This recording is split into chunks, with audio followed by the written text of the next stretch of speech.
പാലക്കാട് അട്ടപ്പാടിയിൽ വനവാസി നവജാത ശിശു മരിച്ചു. ഷോളയൂർ സ്വർണ്ണപ്പിരിവിൽ സുമിത്രയുടെ ആൺകുഞ്ഞാണ് മരിച്ചത്. 6 മാസം ഗർഭിണിയായിരുന്ന സുമിത്ര ഇന്ന് രാവിലെ വീട്ടിൽ തന്നെ പ്രസവിക്കുകയായിരുന്നു. യുവതിയെ കോട്ടത്തറ താലൂക്ക് ആശുപത്രിയിൽ പ്രവേശിപ്പിച്ചു. അരുണാലത്തൂർ നൽകും വിവരങ്ങൾ. അരുൺ, എന്താണ് സംഭവിച്ചത്? വിവരങ്ങൾ.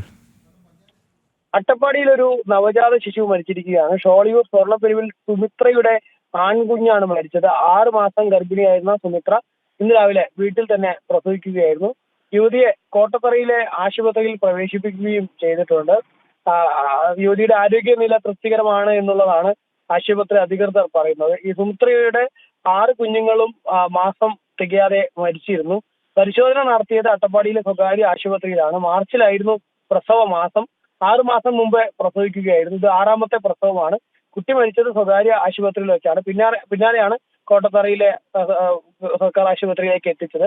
ആശുപത്രിക്ക് വീഴ്ചയുണ്ടോ എന്നുൾപ്പെടെ പരിശോധിക്കും എന്നും സ്ഥിരമായി കുഞ്ഞു മരിക്കുന്ന കാര്യത്തിൽ വിശദമായ പരിശോധനയ്ക്കായി സുമിത്രയെ മെഡിക്കൽ കോളേജിലേക്ക് മാറ്റുമെന്നും ഉൾപ്പെടെ സംഭവത്തിൽ ജില്ലാ കളക്ടറും ഇപ്പോൾ പ്രതികരിച്ചിട്ടുണ്ട്.